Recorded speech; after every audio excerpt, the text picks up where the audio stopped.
Is it very typical for a comedian to have a few pops before he goes on? I don't touch it before I go up. I take one shot right before I go on a stage. I'll take one shot of Jameson just to like warm me up a little bit. But otherwise, I don't touch it, man. I drink Diet Coke the whole time. I don't want to mess up my timing. I don't want to mess up my joke. You know what I mean? Like, you're not doing your job right. I tried to take the professionalism that I used in the Marine Corps and in the tactical world and everything and apply that to my life as a comedian. One of the things I learned when I started out is comedians don't wear shorts. We're not supposed to show your knees when you're on stage. People are there to listen to your jokes, not look at your legs. I never knew that. And then when I started, I live in Texas, man. I wear shorts constantly. I'm not wearing pants right now. It's not happening. But now it's almost like, no, I have a uniform. You know, I put on my pants. I wear a black shirt. That is very interesting that you carried over that kind of military view into comedy, which is, you would think comedy is like anything goes.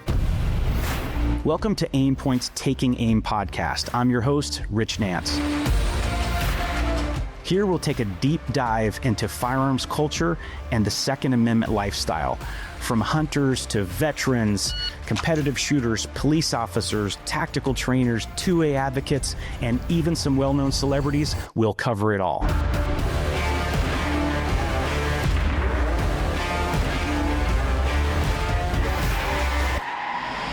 All right, today's guest is Mikey Fahey. Mikey is a U.S. Marine turned stand-up comedian. Yes, you heard that right. He's also the co-host of the Freedom Friends podcast, where no topic is off limits. This is a funny dude, but he also has a serious side. From combat boots to comedy clubs, we're going to cover Mikey's journey. Mikey, thanks so much for joining us today, brother. Dude, thank you so much for having me, man. I appreciate you, Richard. Thanks for taking the time, man. Of course. Hey, so I know you don't just become funny one day. So that tells me that you've probably been a wise ass your whole life, kind of like me, only not professionally. Yeah, but, it comes in spurts. Dude, you must have had to bite your tongue every day as a Marine to not just be punished constantly. No, there's a reason I retired as a staff sergeant, man. Like there's the 14 leadership traits that the Marine Corps lives by is, there's 14 of them. And one of the most important ones is tact. And unfortunately, that's one of them that I don't think I ever really, that one didn't stick so well. So, oh, man, it's funny. I was always in trouble as a kid. I always had a messy desk. I always was talking and trying to be a wise ass. And eventually became a cop. So maybe not too dissimilar from your journey. But one thing that cops and I think veterans all kind of have in common is sort of that dark sense of humor, that gallows humor, right? And we see some stuff that normal people don't typically see. And I think that that's kind of a coping mechanism that while we think it's funny, other people may be like, this dude's insane. That's not a topic that's comedic in any way. So what are your thoughts on that, man? On kind of like the dark humor and did you always think, of course, things in combat and things that I've seen, in the States here, whether it's a bad crash, a suicide, a homicide, whatever, it's not funny, but I'd like to get your thoughts on how we use humor, even in those darkest of situations. Well, you need it. It's a necessary thing. It's in psychologists would probably, argue that it's called something different, but it's really just a coping mechanism. That's really what it is. We see on a day-to-day basis, especially you police officers, LEO, you guys see it every single day, and you see the worst parts of humanity, the worst parts of society. If you can't laugh at that, if you can't make a brighter situation out of that, you'll lose your mind. Yeah. And that goes with combat, that goes with first responders, it goes with law enforcement, it goes with anybody who's out there in the grind doing it every day. At a certain point, man, like if you don't try to make light of the situation, your brain will explode. That's how you get, like, for lack of a better term, mental health related injuries.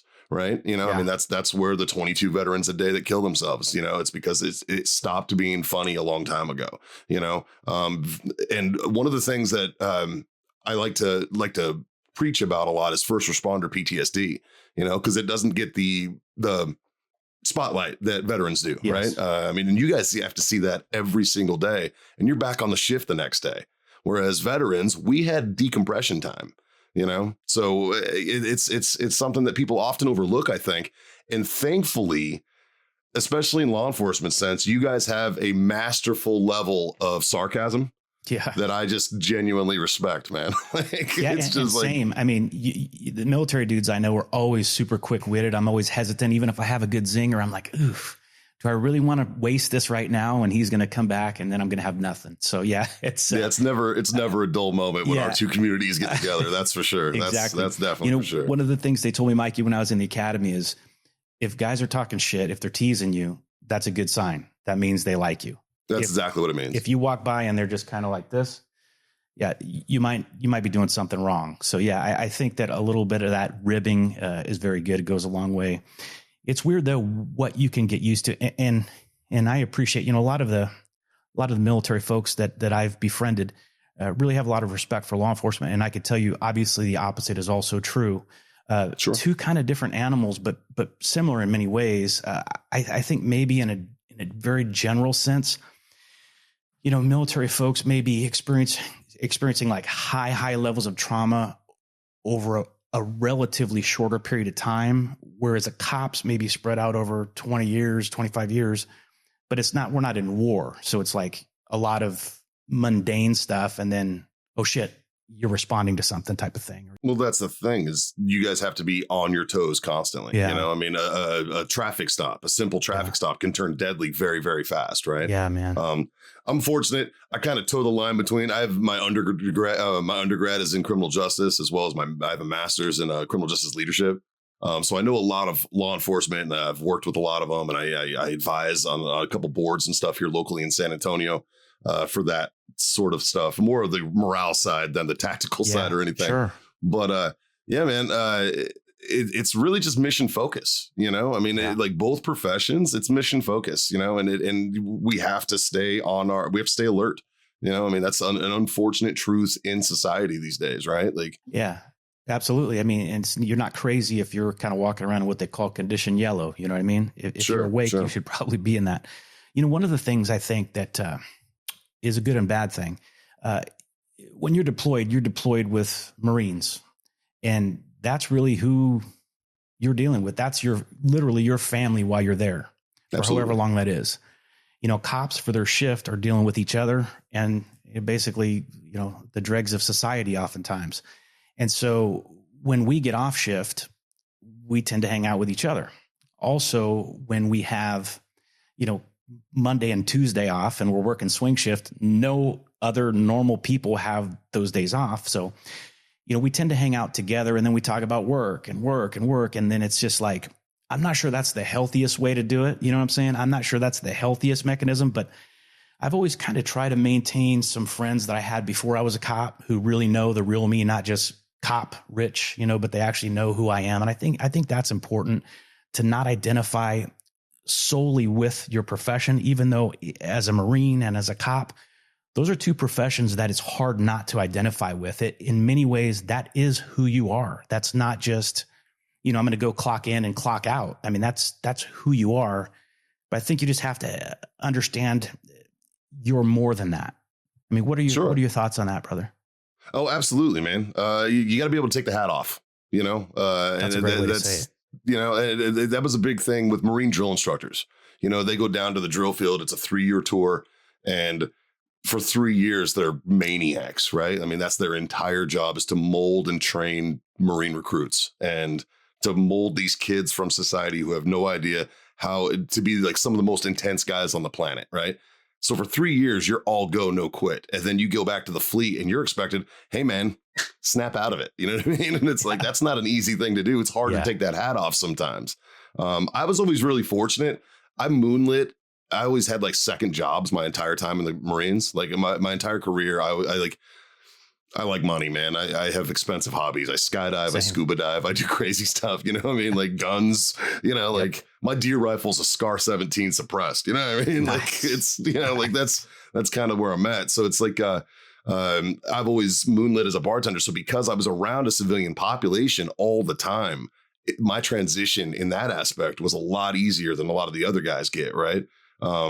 Because I spoke the language already. I could kind of like daywalker between the two like drogues of society, right? And it really did prepare me a lot for what I'm doing now. When you were a Marine, did you think that your transition to quote normal life or civilian life would look like this? I mean, did you think you could actually become a stand-up comedian, or were you already, like you said, kind of dabbling in that during your military days? No, I mean, I always thought I was funny. I didn't think anybody else did. I have the same problem. Yeah. Especially my wife. Yeah. My wife still, as I'm a professional comedian, and she still doesn't think I'm funny. Like, I try to run bits by her. She's like, I'm not the right person, man. Like, she's not about it. Like, every time. And most of the bits are about her. You know what I mean? Like, I'm a dad comic, you know? Yeah. No, when I was in, I honestly, I never thought about transition. I was one of those guys. I was a good Marine. I knew what I was doing. I was planning on doing 30 years, and that was that, right? Wow. Unfortunately, my spine and all of the IEDs that I took had other things to say about that, right? And no kidding.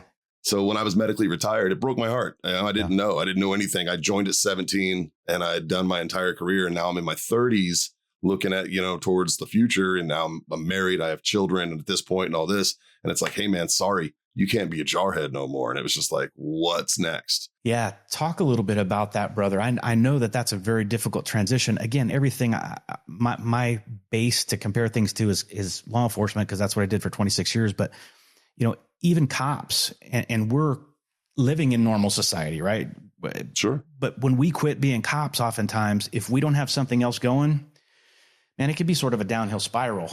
In other words, it's that loss of identity, and you got nothing to do. So maybe at 10 o'clock in the morning, and here you go. And pretty soon you're not doing anything that's challenging your mind. You're not doing anything from a fitness standpoint. And it's just, you get old real fast, But I would imagine it's even more glaring for someone like you, who's kind of transitioning back to civilian life. It's not like you're home every night as a Marine type of thing. You know what I mean? So talk a little bit about how that transition is, and maybe how you used humor to kind of cope with that.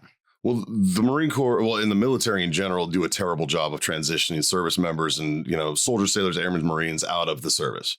They spend hundreds of thousands of dollars teaching us how to do our job, and then about $50 kicking us out the door. Yeah. You know what I mean? It's just like, because you're no longer viable. You're no longer valuable to them. It's sad, but I could see that. Yep. It sucks, man. It's an unfortunate truth that we all have to deal with. And it's very, very similar when you retire from a police force, or if let's say you service transfer, or you lateral move over to another force and stuff, procedures change, things change, and we always call it semper gumby, right? Always flexible. You have to stay always flexible, and very, very fluid, very, very, thought processes. Fortunately, I have my rock at home. I have my wife, right, who's the most sensible person I know, and is the polar opposite of me. She's an introvert. She's very, very logical. She's very sensible. Whereas I am a moron. I'm a 43-year-old child, I'm almost a 53-year-old child. So I get it, man. You know what I mean? It's way more fun doing it this way than it is being serious all the time. Yep. And that's the thing, is people take themselves so serious. And it's like, guys, look around. It's a beautiful world. Start having fun, and that's really what I had to do. Now, again, I became a contractor as soon as I got out of the Marines, right? I transferred into the private military contractor world. That helped me transition from being full-time jarhead into that was a much longer, slower transition for me, which made it very easy for me, because it was like, oh, I'm here with other veterans now. A lot of these guys just got out. We kind of speak the same language. Yeah. I learned how to translate between Marine and Army pretty well. So, that worked out really well. And then, and it gave me that little tool in my toolbox about, keeping your head on the swivel and more of a law enforcement capacity almost, right? As well as just, to be involved in the tactical world still, after you literally got your dream taken from you. It was nice. That was a nice piece, right? That's a nice piece of the puzzle. But maintaining a positive attitude's paramount in anything, not just law enforcement and military, but if you're a garbage man, that's not a fun job. But if you're a positive attitude about it, it can be, right. If you're a school teacher, kids are terrible these days. I know, I have 2 of them, and they're the worst. Can you imagine, bro? Oh, I could not be a teacher. No, man, I couldn't be a cop. I don't have the patience. Yeah. The first time Well, some kid was like, I'm recording you, I'm going to be on the news for like choking a kid out with his own phone. I know me, I have the sarcasm level. I don't have the patience. So that's why, again, I always, my hat's off to our law enforcement brothers. Our boys in blue are my guys. Yeah. It's funny, man. And it's strange what you can get used to. There's so many stories, but I remember this one incident. We're looking for this dude whose family's concerned about him because they haven't heard from him in days or whatever. And we have I can't remember if the neighbor had a key or whatever. Somehow we get into this dude's house. We're doing a welfare check on him, make sure he's okay. We see a lot of signs that are not good, like blood and this and that. And we find him. Unfortunately, he had, this isn't very funny, but he had hung himself and he's in the garage. And me and my buddy are sitting there just talking. And then it dawns on me after we've been there for a few minutes, like, dude, this is not normal. Like, you and I are having a normal conversation and there's a guy who's hanging there. You know what I mean? It's just, that's strange. But what I want to talk about is like, you get desensitized. You get desensitized, brother. And I guess that humor, again, is a coping mechanism. Do you ever have people that maybe were not law enforcement or military that just think you're freaking insane for the things that you think is funny? Bro, I stand on stage every night in front of people who hate me. And I try to make them laugh. Yeah. All the time, man. All the time. People don't understand that, but you know what? We exist so that they don't have to. Yeah. So that they don't have to see that. And that's another thing, brother. When we come home, we don't typically tell our spouse everything that happened and stuff and our kids, because I want to shield them from that. But then what does that mean? That means you're either holding it in or you're dealing with it with buddies or whatever who understand. So yeah. I mean, and it's much easier to do it with a friend. That's for sure. Like going through these things by yourself. That's the hard part, man. That's where mental health becomes a real problem. Yeah. And I'm glad that we're finally, as a society, focusing on that stuff. We've moved on from the days of shell shock and stuff like that, like where we're actually looking into the root causes and the antecedents of these issues, right? I think we've come a long way. Like when there used to be a traumatic incident, like a officer involved shooting or something like that. I mean, guys just get together and drink, and that was the therapy or whatever. And now, almost too much as far as I'm concerned. But there would be any type of little critical incident, no matter how small, there would be like counseling and, all this stuff, which I'm not making light of that because that absolutely is relevant and it's a good thing. But like a lot of things, I think if you overplay that, then it loses its value when there is really a significant incident that occurs. But I guess different things affect people differently. Like, for instance, I have my oldest son is autistic, and there were some instances where I would see something that happened to a kid that reminded me of my son. And that hit me very hard, where it may not hit, my partner nearly the same if he doesn't have that same kind of life experience. So it's definitely, we're a lot better. I think while we still have some work to do to get rid of the stigma about like PTSD and mental illness and all that stuff, I think we've come a long way to where we don't just say, oh, you're a puss, or however we used to handle that stuff, Leaps and bounds, man. Yeah. We've come leaps and bounds. Don't get me wrong. The "you're a puss" was very effective. That was an effective, like it worked for our parents. It worked for us when we were young, I mean, it was fine, it does work out, but not everybody's built like that. And there are generational differences. I tell a joke on stage about time travel recently, and it was, if my generation, we would go back and stop 9/11 or invest in Bitcoin. Whereas like Gen Z would be like, oh, I made this cringy TikTok like 2 years ago. I want to go get rid of it. You know what I mean? And it's it's like just priorities are so different, because there is generational differences. Our generation, the latchkey kids, the kids who could, ran around and came back on when the street lights came on. That's when you got your ass home, or else you got beat by mom and dad, like stuff like that, where there was actual real consequences. And we learned a little differently, but today, kinder, gentler world and society, not a bad thing. It means we're evolving. It's good in the long run. But, what's the old saying? Hard times create hard men create easy times create soft men. Yes. It's a big vicious cycle. Sort of the same thing, man. Like, and if it works and it's stupid, is it stupid? That's a great really question. Mikey, tell us about your podcast, brother. I mean, I know you guys do some pretty crazy stuff. Maybe a little bit more wild and crazy than our podcast here. But tell us a little bit about what you guys do. Who's your co-host, and how did that get kicked off? So it's fun, man. It's me and my three best friends.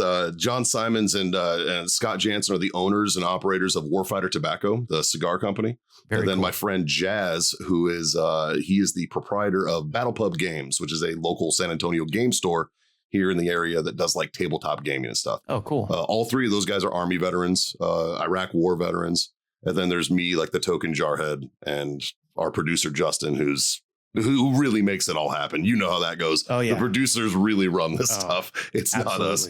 We talk monkey into the microphone and they do the work, man. Like, so shout out to those guys, right?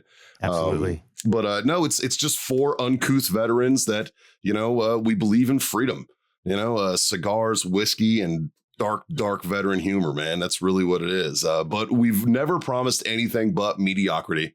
And that's a good thing. Yeah. That's, I figure if we underdeliver, we'll always impress you, know, so. Almost good enough is my motto, Hey, man, almost good enough. It always works, it always works. But no, it's become a intricate part of my life, and really, weirdly enough, are all of our lives and our mental health. During COVID, it gave us an outlet. Like I knew on Monday nights I was going to go hang out with my buddies.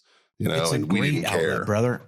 Yeah. I mean, whether you listen to a podcast or watch a podcast, or if you're on a podcast or doing a podcast, I love the interaction, brother, and I love talking to you is so different than talking to some other guests who may be very serious, and maybe they're a lawyer and they're, it's just a different, I love the variety of it, man, to be able to kind of get to know someone in an hour or whatever and get their perspective on things. And I think that, obviously other people like listening to that as well, or podcasts wouldn't be what they are. So, yeah, well, that's what makes podcasting so cool as a platform, right? Is that there's no holds barred, no topic is really too taboo. Yeah. As long as you're respectful, right? Yes. You can talk about those big ticket items like racism, sexism, things like that. Those things that people often kind of pull back from.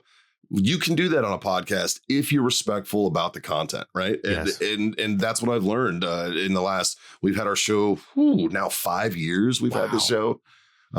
6 years. We just did our 300th episode. I saw that. There was you're in the 300s. Yeah, that's impressive, so crazy. Brother. And we put out 3 pieces of content a week. Okay, that's what my question was going to be. Okay, yeah, so we do what's called the main show, and then we do what we call the master debate, which is like a long format, short format, kind of mid format thing. Yeah. Like I said, that's what it is. It's a master debate where it's funny. Like we go into it cold. We have no idea what we're going to debate. Yeah. Our producer comes up with something, hits us with it. We talk about it for about 5 minutes and then just talk shit the rest of the time. That's all we do. It's fun. And 9 times out of 10, we do the debate after the podcast. So we're already half in the bag because we've had a few. Oh, yeah. And then lately what we've been doing for our Patreon supporters is we do whiskey reviews now as well. Like just a quick little... Cool. We call it a 1-sip synopsis, and we just kind of we're totally ripping off Barstool, 100%. We're ripping off the pizza reviews. I like that, but we'll just kind of take a sip and be like, "Hey, look for There's hints of vanilla or whatever." Huh?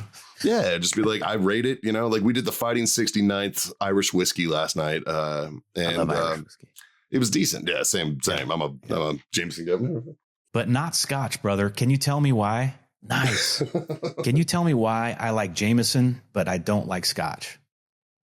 Oh, that's 2 different worlds, man. Scotch Scotch has to be made in Scotland, and it's got to be peat smoked, which gives it that weird flavor. Yeah, I was in Scotland and I did this tour where they actually had scratch and sniffs. You remember those as a kid? You would sure, and so you could smell the different flavors from the different aromas from the different regions, and I'm like, this is so cool, and I was fascinated by it.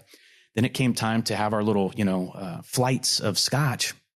And I took a sip and I was like, oh, Jesus.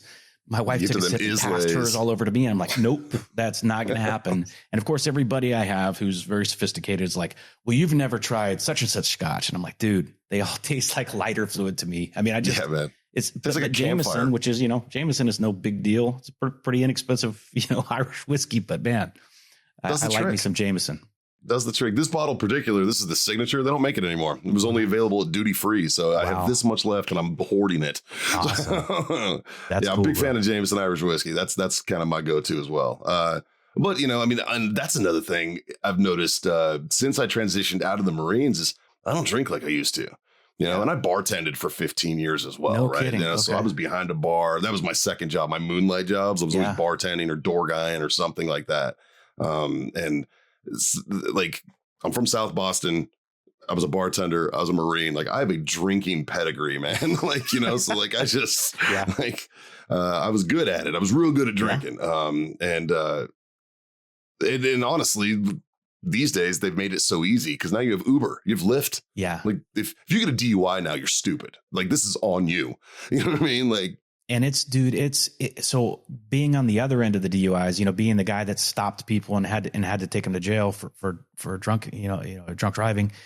I will say that that's one of the few crimes that you don't have to be a criminal to be arrested for. You know what I'm saying? Like you make a bad decision. So it's like, you gotta pre-plan that, because if you're like me, the more you drink, the better you think you can drive type of thing. So you have to know going in, like you have to have, all right, 2 beers or 3 beers, whatever it is that's your line, you got to stick to it. So, well, if I know I'm going to tie it on, I'll Uber to the bar because I'm the guy. I'm like, perfect. I drove my car here. I'm driving my car home, and it's like, don't do that. Yeah. That's a terrible idea. No, that makes perfect sense. And, most places, if you take an Uber, it's probably less than a couple drinks anyway. And then you have that peace of mind of knowing that you're going to get home safely. And you're not going to, I've just seen such devastating things from DUIs. And, but then again, what do cops do? And same as military, I'm sure, but cops, we deal with, these situations all day, where usually drinking is involved. And what's the first thing we do when we get home? Sure. To unwind, right? It's a strange paradox, I guess, but we all need a way to unwind, and I guess that's kind of one of the universal ways. So, and it's fine as long as it's as long as it's moderation. I've seen some people kind of go off the rails, and I think if you're home drinking alone because you're sad, that's not a good place to be. Whereas if you're having a couple drinks with buddies or whatever, I think that's kind of a different scenario. That's kind of how I see myself now. I'm more of a social drinker, right? I really only drink during the show, during the podcast once a week. And then because I'm in comedy clubs and bars all night now, so it's real easy to get shit faced every night. Yeah. Like I can't afford that. I'm a comedian. I'm broke as hell. You know what I mean? But 2, it's like, like the hangovers hurt in your 40s. Oh yeah. You know what I mean? Wait till they start 50s, hurting, brother. Oh, I bet, man. Like, I'm hoping by the time I get there, I'm done. Oh, they're lasting 2 days now, man. Like, good God. Hey, man. So is it very typical for a comedian to have a few pops before he goes on? I would imagine so, to kind of loosen up. And I don't touch it. Really? Before I go up. I take one shot right before I go on a stage. I'll take one shot of Jameson just to like warm me up a little bit. Yeah. But otherwise, I don't touch it, man. I drink Diet Coke the whole time. No kidding. I don't want to mess up my timing. I don't want to mess up my jokes. If you mess up your joke, now you just look like a putz. You know what I mean? Like you're not doing your job right. It's like, I just tried to move. I tried to take the professionalism that I used in the Marine Corps and the tactical world and everything and apply that to my life as a comedian. Right. That's pretty cool. Man. Like one of the things I learned when I started out is comedians don't wear shorts. We're not supposed to show your knees when you're on stage. People are there to listen to your jokes, not look at your legs. Type of thing. Yeah. I never knew that. And then when I started, I live in Texas, man. I wear shorts constantly. Yeah. I'm not wearing pants right now. It's not happening. But now it's almost like, no, I have a uniform. I put on my pants. I wear a black shirt. Dude, that is very interesting. That is very interesting that you carried over that kind of military view into comedy, which is, you would think comedy is like anything goes. But yet you still maintain that professionalism that it's ingrained in you. That is very interesting, man. It pays off too. That, yeah. Like comedy club owners, people who do the bookings and stuff like that, they notice that stuff. They notice those little details, You're on time. Yeah. And all that stuff. Always early. I'm always the first guy at every open mic. I'm sitting there waiting. I'm the first guy. Yeah. Like, sign ups at 7. I'll be there at 6:30, and I'm just sitting there waiting. It would really suck, bro, if I could imagine it's probably like shooting. Like there's some study back in the day, and I should know it, but I don't know the study. But like it was maybe like 2 drinks, between 2 and 3 drinks. They call it a group tightener, right? So in other words, your ability to shoot after a couple drinks was better than your ability to shoot before the drinks. But it You've falls been off. talking to Green Berets, or It falls off a cliff at about 4, brother. And so I would imagine every Green Beret I know does that, man. They'll have 2 or 3 beers and then they'll go shoot and they're like, I'm so good. And I'm like, what are you doing? But comedy's probably the same way, brother. Like if you have a pop or 2, you may be relaxed and everything, but you do too many. And like you said, your timing's off. You may think you're funny, but no one else does. And I think that would be sort of nightmarish, man. If you're, because typically, my family, I say stuff and they think it's funny or they don't, but I'm not standing on front of stage as a professional comedian getting that silent treatment or that you're a dumbass, that wasn't funny response. So I wouldn't imagine that's very fun. Silence humbles you, man. Everybody takes a bomb. That's the truth. Yeah. That's the truth in comedy is everybody bombs once in a while. And I've bombed plenty of times, but you need them. You need those bombs to learn how to cope and to learn how to keep moving forward. Right. And all right, so this one didn't work. They pulled back on this. Maybe I trashed that joke. Maybe I throw it this way, change my transitions up, tonight I'm going to use these 3 and then move it over to here. Like it's very intricate and I appreciate that. It's actually way harder than I ever thought it was going to be. The greats make it look easy, but they're greats for a reason. Yeah. I mean, some of those guys are savants, and my growing up, and I was always interested in stand up and always a big fan of comedy, just a fan of the craft. Like George Carlin records is what I had. I had Richard Pryor records when I was a kid, I would like a little 45s. Throw those on and listen to them and stuff. Sure, man. Like that was how we did it. And, and as I grew up and I started getting, more into like blue humor and a little bit more like, a little bit more rough around the edges stuff and being a quick-witted guy myself, try to be, it's paid off pretty well, man. Like now I host shows, I do heckle mics where like I encourage the crowd to like heckle the comedian. Nice. Because that works a different muscle. It's like going to a shoot house, right? It's like you work in the shoot house to learn how to clear buildings, to learn how to clear the room, and to work as a team. You work different muscles, right? It's a different mindset. So that's why like the beauty of comedy is that there's so many different platforms and so many different like genres of it almost. Like you can go to a heckle mic, you can go to a regular comedy club. This month I'm hosting a show called Poke the Bear. That's where everybody in the crowd sits there and they just write digs on the comedian. They just shit talk the comedian on cards. That reminds me of that Dick's Last Resort restaurant. You familiar with that one? Oh, yeah. You ask for something, you'll say, can I have a burger and fries? And they're like, real original idiot. Or, it's just like one thing after another. They're like, hey, where you got that shirt? Do they have men's clothing there? Just nonstop. But that's funny. What you said reminded me of that as far as writing nasty stuff or shit talking the comedian. It's such a good time. So how different is it, brother, from being, just an everyday wise ass to now you're on stage and you are actually performing and you don't have a ton of crowd interaction? In other words, you're not just making fun of someone. You're not just coming back with quick one-liners because the audience is watching you. They're not really as interactive. So how different is that, brother? Is it apples and oranges? Or if you're kind of quick-witted and funny, can that potentially translate to being a comedian? I'm asking because I want to know if there's still time for me to transition. Not sexes, but into being a comedian. I mean, it's kind of the same thing. I'll be honest. Like you're not going to get laid anymore. Heads up. It's just, that's intense. We do have these things called chuckle fuckers or like our groupies. You don't want to touch those.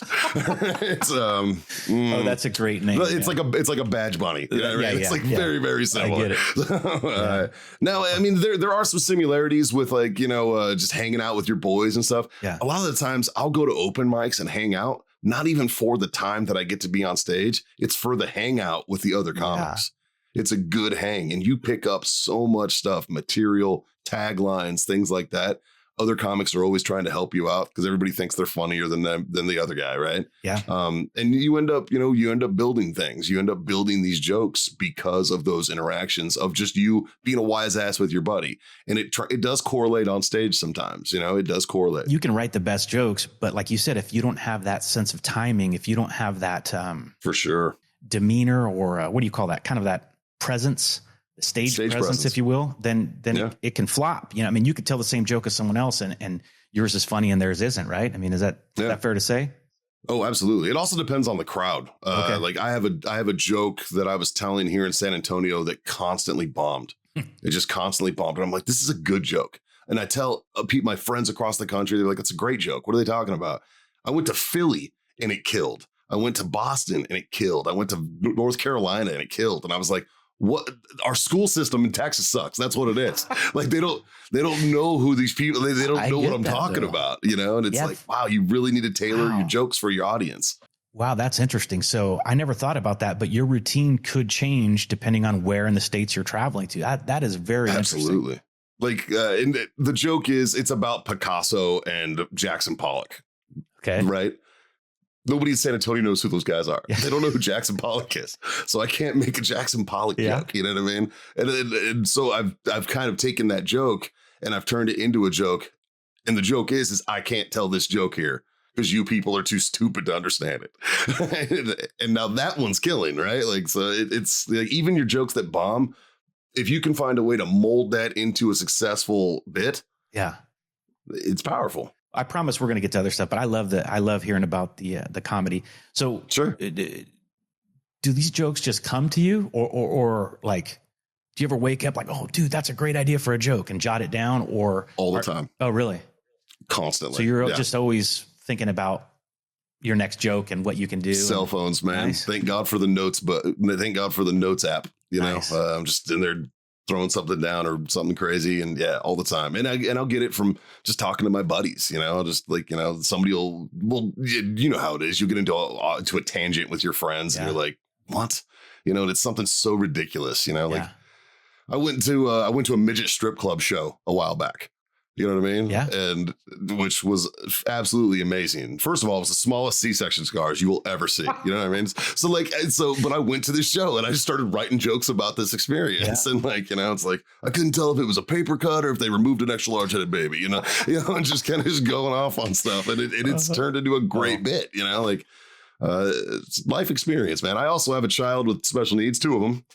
And you, as well as I know, there's never a dull moment with that, you know, but they're funny. There's always Those kids are hilarious. It's because they learn, but they learn differently than us. Yes. You know what I mean? And that's really the secret is, you know, if you can teach a kid with any kind of differently abled learning disability or whatever, and if you can find that little keyhole, that niche, you can make him learn. Him or her can learn. It's the same thing with an audience. You got to find that little niche that they like. Interesting. And if you can find that, they're going to love you. Yeah. And, you know, I think that you mentioned earlier, because I think that you could go too far with comedy if you become very insulting or very, I'll be honest, it's pretty hard to offend me. Like, I think shit's funny that some people might take offense to, but there is a line and there's a way to do it that's in a good natured way. And there's a way that's like, you're a racist or you're a whatever it is, you know? But I think as a society, we've become so freaking soft to this guy said something that could be construed to be something that's offensive to me. It's like, for the love of God, go back to the old comedy stuff that you and I grew up on. Yeah. And how offensive was that? But we all knew it's funny. It's not the comedian is not being mean to you. You went there to laugh. He's making people laugh. That's the whole goal of comedy. Yeah. Well, it provides social commentary, you know, like our job as comedians is to talk about the taboo subjects and to make light of it. Like, it might be callous, like from an outsider perspective. Yeah. If you were hypersensitive about dealing with dead bodies, probably being a coroner is not the job for you. You know? Probably not your chosen profession. Yeah. Like, well, I mean, because I imagine there's a lot of compartmentalization, right? Yes. Like, hey, this is no longer a person. It's just a thing. Shell. You know, that person, that's a shell. The person's gone. Yes. You know, and they have to have that mentality, and that's how it is, right? First responders understand that very well. Better so than I would say veterans do. You know, I mean, because we're not trained to save lives. Yeah. Really, you know, like our medical corps and our corpsmen and stuff, they are, but the rest of us aren't, you know, whereas you're still trained to save lives, to protect and serve, right? Like it's a much different mission, but it's still like it's so traumatic sometimes. Because, and honestly, it's because people suck. People are terrible, like by and large, right? I mean, for as long as society has been around, there's been bad guys and good guys. Mm-hmm. And that's an unfortunate truth. I wish it wasn't the case. I wish we could all just calm down. It's never going to happen, you know? And thankfully there are individuals like yourself that are willing to strap on that gun belt every day and go out there and keep us safe, man. Like, people don't do the whole, during the whole defund the police and all the bull crap stuff that was going on. It was just like, what are you guys thinking, man? Like, dude, and there was, you know, so I think I've said this before on another podcast, so I don't want to belabor the point, but I'm a big baseball fan. And like during that time, baseball was sort of my escape, right? I couldn't go have a beer someplace because every place was closed down. Every time you turn on the news, the cops were the bad guys were the good guys. It was like the whole world was upside down.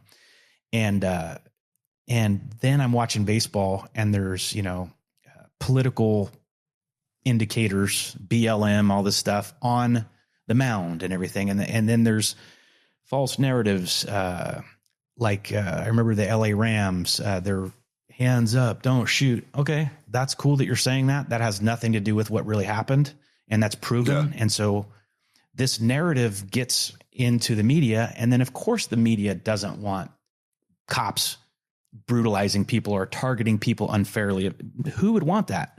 But in many cases, that's not what happened in a particular incident that it grows legs and becomes crazy. And, you know, they want to show the 3-second clip versus the 15-minute clip, which adds context and everything else. But sure. Context is important, man. Context is very, very important. I mean, look at George Floyd. Yes. Yeah, man. Like we learned a lot about that man after the fact. Yep.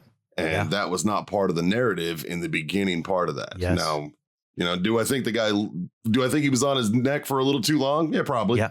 You know what I mean? Like, yeah. I mean, yeah. You know what I mean? But I mean, do I think that he meant to do it? No. Yeah. I don't. I don't think he meant to hurt anybody. Yeah. There's a lot that's just my opinion that have become sacrificial lambs because of the political, you know, world that we live in. And that's they set examples of you guys. Yeah, exactly. You know, I mean, I have a good friend of mine, Gary Brugman. He was pardoned by Trump, but he was a Border Patrol agent back during the Bush administration, and he got arrested and charged with violating an illegal civil rights because the guy stood up at him aggressively and he pushed him down. He sat him back down, and because he did that, he did 18 months. Crazy. And it was like, and fortunately, President Trump pardoned him. You know, he'd be a fun one for your show. Actually, he's got a hell of a story. What's being taught in a lot of the police academies now is that de-escalation is the answer to all your problems. Unfortunately, that's not the case. Sometimes you de-escalate yourself into a worse position, and then now you have to use a higher level of force. When if you had just taken the guy down or kneed him or punched him or whatever early on, maybe you could have stopped the incident from deteriorating into a situation where maybe you have to now use deadly force on a guy. So it's hard to know like where that boundary is, but you definitely have to be reactive. And when the police are demonized, then you have cops that are afraid to do anything. And that's not helpful for anybody, you know, not even for the bad guy. I mean, really, you have to have cops that are confident and that they know that if what they're doing is right, society is going to have their back. That's the only way you're going to have cops that are worth anything. Well, that's also why community policing is an important step in that world, right? Absolutely. Like that's an important program that has been developed, I would say, over the last like 20 years, more so than anything, right? Like that, just like get out into the community, make yourself known, let them know, you know, community policing it's been shown to be effective. Yes. Unfortunately, you still have bad guys, you know, like there's still always going to be bad guys, you know, and you have to be able, I mean, you guys carry guns for a reason. Yeah. Like, I don't know how the Europeans do it with their sticks and bullshit. Yeah. All right. Like, you know, like, I don't get that, man. Maybe that's just my American arrogance. I don't know, but I will not apologize for that. and like you, I'm 100% behind you there, but you have to, like you said, you have to tailor your jokes maybe to the audience. Well, you have to tailor your actions and mannerisms, your choice of words and stuff to the people you're dealing with. So, What does not probably work really well is you got this dude who just robbed a bank and you say, "Excuse me, sir, I'm Officer Nance with the Brentwood Police Department. Would you mind please putting that down and assuming a prone position?" You say, "Get on the ground, MFer," or I'm, probably shouldn't say that because there's cameras and everything else, but get on the effing ground. And we like to split hairs. Like there's a difference between get on the effing ground and get on the ground, you MFer. One is calling that dude something. The other one is just saying, get on the ground right now in a hurry. It's just an adjective. People got to stop freaking out. Exactly. Right? I'm not. Yeah, it's the most versatile word in the English language. Yeah. Sorry, we use it all the time, right? Like, hey, Mikey, here's a funny one, man. I was a new cop and I was in a foot pursuit with this dude who just beat up his wife, and we're going across this busy intersection in Phoenix, and it's nighttime. So we're dodging cars and everything else. And I'm real new. I got my gun out. I yell at this dude, "Get on the ground. I'm going to freaking shoot you. Get on the ground. Get on the ground." So my bluff worked. He got on the ground. I took him into custody. My sergeant comes up and says, "Hey, man, I don't like you yelling and threatening that dude." And I'm like, did it work? I didn't have to use any force on this dude because he thought I was going to kill him. Of course I wasn't going to kill him, but he didn't know that. So he stopped. I tell my other sergeant who takes over a couple weeks later that same story, and he goes, "Man, I would do it he goes, I love what you did. I would take it a step further and be like, I think I could shoot you right now. I'm not sure, but I think I'm authorized to shoot you." I mean, anytime you could like cuss at a dude or do something else rather than having to hit him or shoot him, God forbid, I think that's a win, You're down there dealing with those crazy guys off Camelback, man. Those guys are not Yeah, seriously, that's where I worked, brother. Yeah, in that Camelback area. I know Phoenix pretty well, man. I had family in Glendale. Yeah. And like 59th and Bell, man. That was a stomping ground of mine. Yep. So, back in the day, like 27th and Camelback and all that, It was no joke. But I love that city, man. It's such a cool city. It is. It really is a neat place, man. It's funny because I started my law enforcement career in Arizona. Then as soon as I could, I went to California and actually worked for the hometown police department where I grew up. And then as soon as I retire, what I do, I moved back to Arizona. It's just a weird world, man.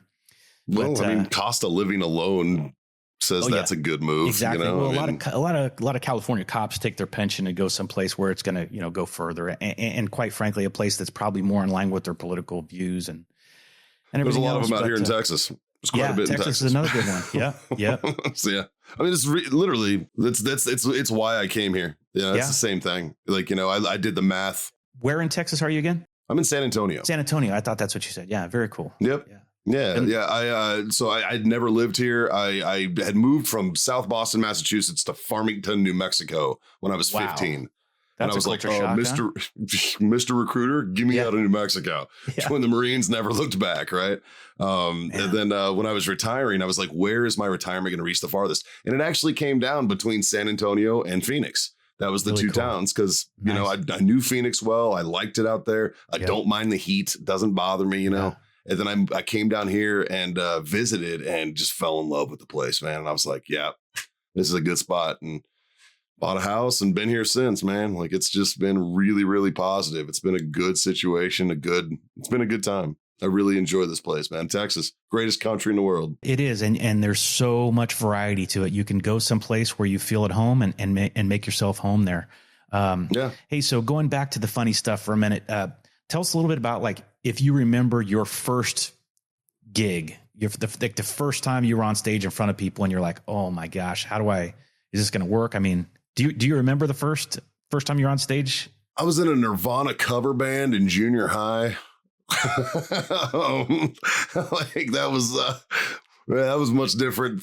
Doing comedy, first time doing comedy. So I worked for, I had a former employer who I'm not going to promote, but I guarantee you know them and you probably own some of their t-shirts. I was a bearded idiot in all of their videos for about 4 years. And nice. I ran events. I ran the event team for that particular veteran owned company. Yeah. And one of the things was hyping up the crowd. So I would get up there and I would just automatically start doing bits and I would start getting good response. And matter of fact, the kid who's now my producer also worked there for me. He's one of my media guys. Okay. And he was like, dude, do more comedy. And he was like, do more stand up. That was great. And so I started looking into it then. And then a good friend of mine, another former Marine, scout sniper, Justin Governal, I had him on my podcast. He was on Naked and Afraid. And so I had him on the show and we were interviewing him. And I told him, I was like, I've been writing comedy bits for years. And he's like, well, why don't you quit being a pussy and get on stage and do it? And I was like, sure.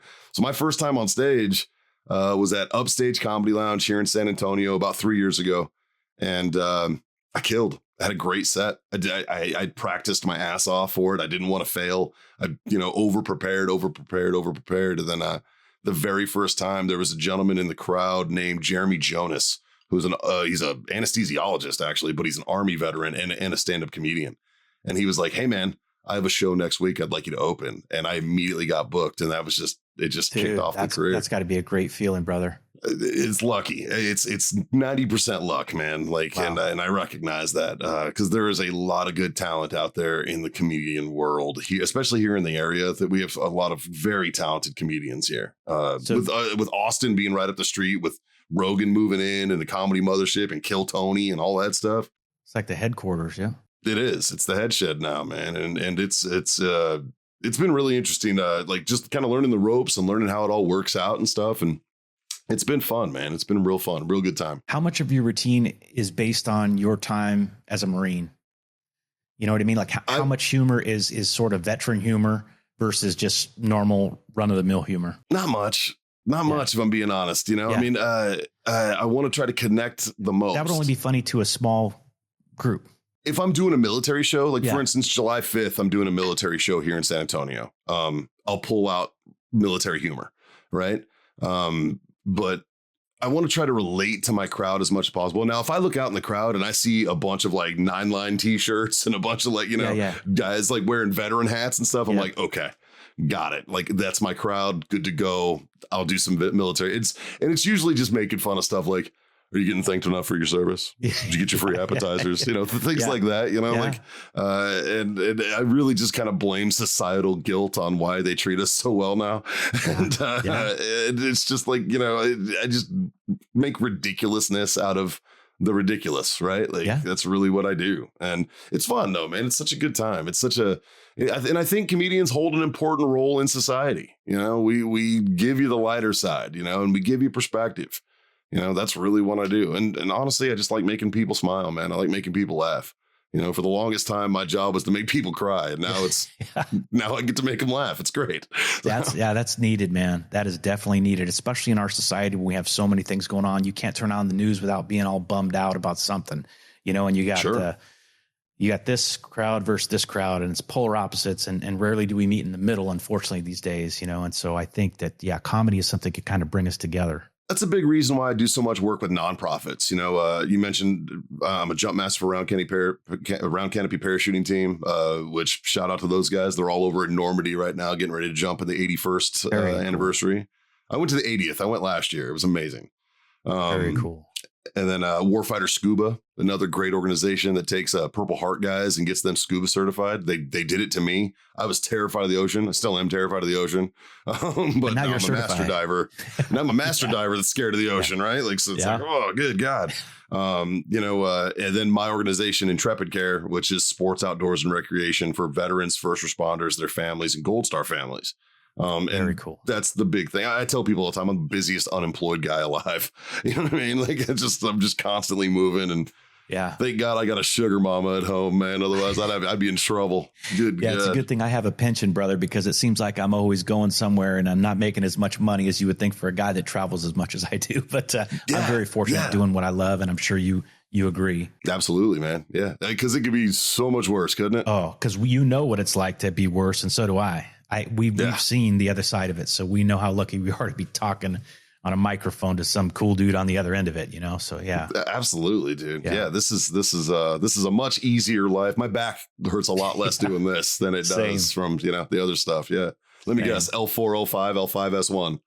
Nice. I'm C5, C6. So we're in the same brotherhood. Oh, you're up here. Yeah, nice. Up higher.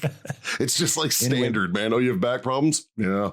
Yeah, for sure. And it's like, that's the one thing that was operated on, but it's like everything hurts. I mean, and I think that if you're active, that's kind of going to happen. And the more you can stay loose and everything else, I'm sure you can find some joke material here, but I've been doing hot yoga a little bit lately with my wife. Dude, it's so good. It is, over dude. 40. And I'm like, everybody should do that. but I'm like, I wanted to do it for a long time before I actually did it. And I don't do it as often as I should because I'm gone a lot. But they say you could fit 3 people in this little sauna that's up to like 120 degrees.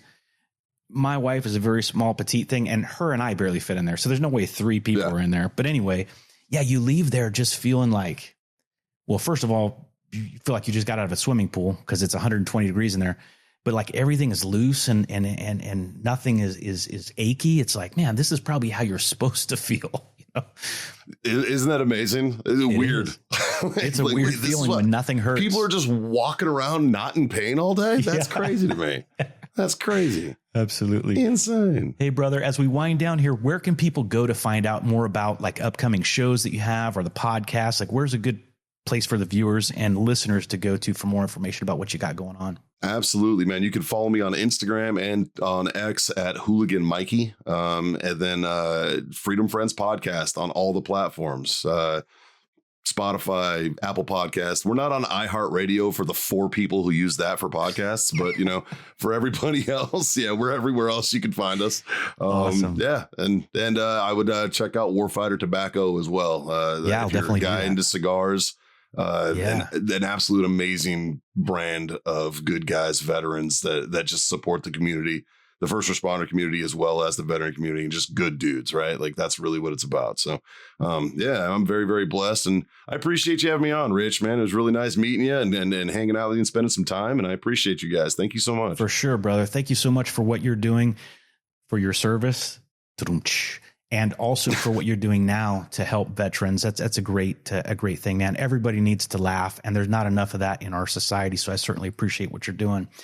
Thanks so much for being here, brother. We'll talk again soon. Absolutely, Rich. Anytime, man. And I got to get you on mine, dude. I got to get you over on the Freedom Friends. Let's do it for sure. Let's do that. Yeah, dude. Let's figure it out. I'll write some jokes.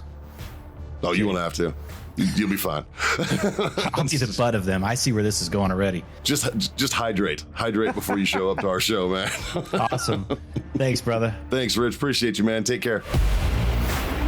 Well, that's a wrap for this episode with Mikey Fahey. Hopefully you enjoyed that. If this episode resonated with you, be sure and let us know in the comments. And don't forget to like and subscribe to Aimpoint's Taking Aim podcast. We'll see you next time.